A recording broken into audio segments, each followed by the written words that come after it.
Selamat pagi. Terima kasih kepada peserta MOOCs yang telah hadir lagi pada pertemuan mata kuliah penerapan community policing pada penanggulangan kejahatan tawuran anak. Perlu kita pahami bahwa tawuran itu merupakan suatu kejahatan, di mana anak dalam hal ini harus berhadapan dengan hukum dan kemudian anak menjadi korban. Dalam upaya penanggulangan suatu kejahatan, perlu ada upaya-upaya yang bisa dilakukan. Minggu lalu saya sudah sampaikan kepada Anda bagaimana upaya preemptif, preventif, kemudian upaya represif, serta upaya rehabilitasi. Dalam proses upaya preemptif, minggu lalu sudah saya sampaikan bahwa dalam hal ini kita harus membangun yang namanya community policing. Community policing akan dilibatkan dalam upaya preemptif dengan mensosialisasikan bahwa tawuran itu merupakan suatu kejahatan yang dalam hal ini merugikan anak. Karena otomatis anak-anak yang di atas 12 tahun maka dalam hal ini bisa diproses secara hukum. Namun anak-anak yang di bawah 12 tahun bisa dalam hal ini anak ini masuk ke dalam proses peradilan dan proses tindak pidana ya. Sehingga perlu kiranya anak-anak memang harus dicegah untuk tidak melakukan kejahatan. Jadi kita lakukan adalah upaya preemptif. Selanjutnya upaya preventif dalam hal ini polisi dan komunitas ya melakukan kerjasama dalam upaya melakukan patroli. Patroli dalam konteks mengecek suatu wilayah yang sering terjadinya tawuran ini, dicek setiap minggu, mungkin setiap hari, mungkin kapan saja informasi bahwa wilayah tersebut sering terjadinya kejahatan, atau biasanya selain patroli secara langsung, kemudian sebelum itu polisi juga melakukan patroli cyber, di mana mereka melihat dalam konteks mengecek sosial media mereka, apakah mereka melakukan janjian untuk dalam hal ini pertemuan-pertemuan dan kesepakatan-kesepakatan untuk melakukan tawuran. Hal ini bisa dilakukan melalui patroli cyber, kemudian patroli di wilayah-wilayah yang rentan terhadap kasus kejahatan tawuran. Hal ini juga bisa dilakukan melalui kerjasama dengan community policing.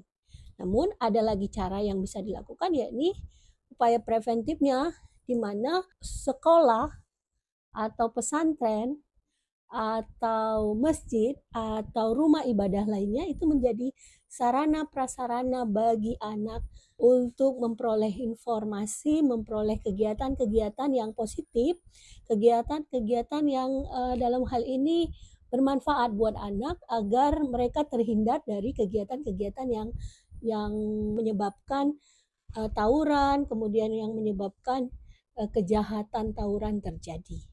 Ya, upaya-upaya ini menjadi penting untuk dilakukan agar anak bisa terhindar dari kejahatan tawuran.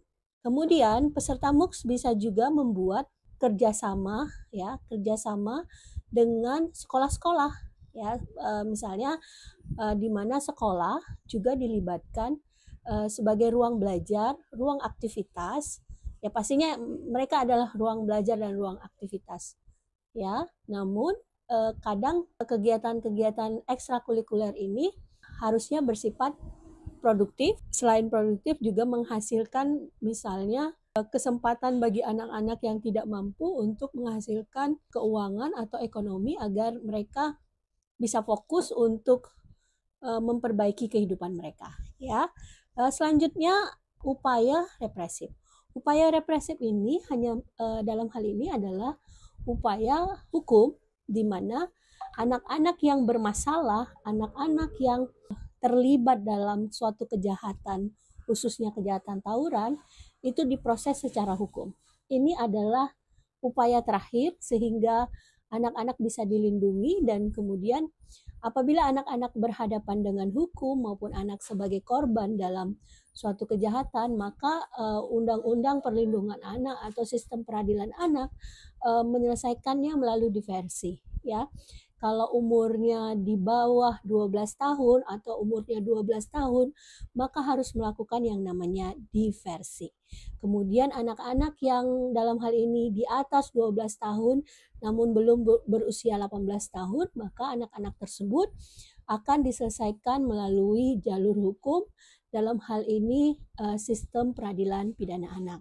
Ya, mereka juga harus dilindungi, baik dilindungi secara hak mereka sebagai anak, juga dilindungi status mereka sehingga mereka bisa beraktivitas kembali sesuai dengan kodrat atau sesuai dengan kondisi anak ya, di mana anak ini kan dalam hal ini dapat menikmati kehidupan mereka di usia-usia sebagai anak, dan kemudian anak menjadi produktif dengan mereka tetap bersekolah, yang menghindari terjadinya mana anak masuk dalam proses pidana. Ini menjadi hal yang sangat dihindari, dan ini adalah upaya terakhir dari sistem hukum itu sendiri.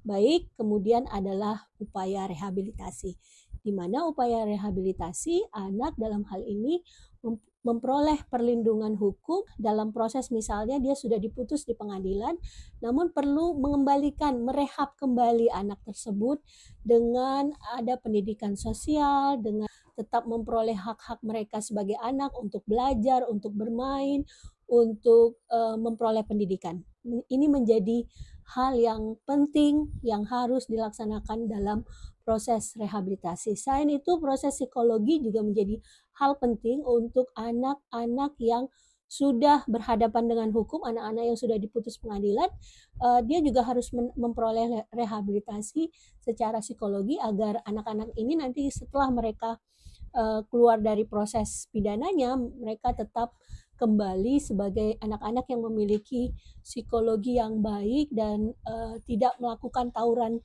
lagi, dan hal ini perlu dilakukan sebagai upaya mengembalikan kondisi anak.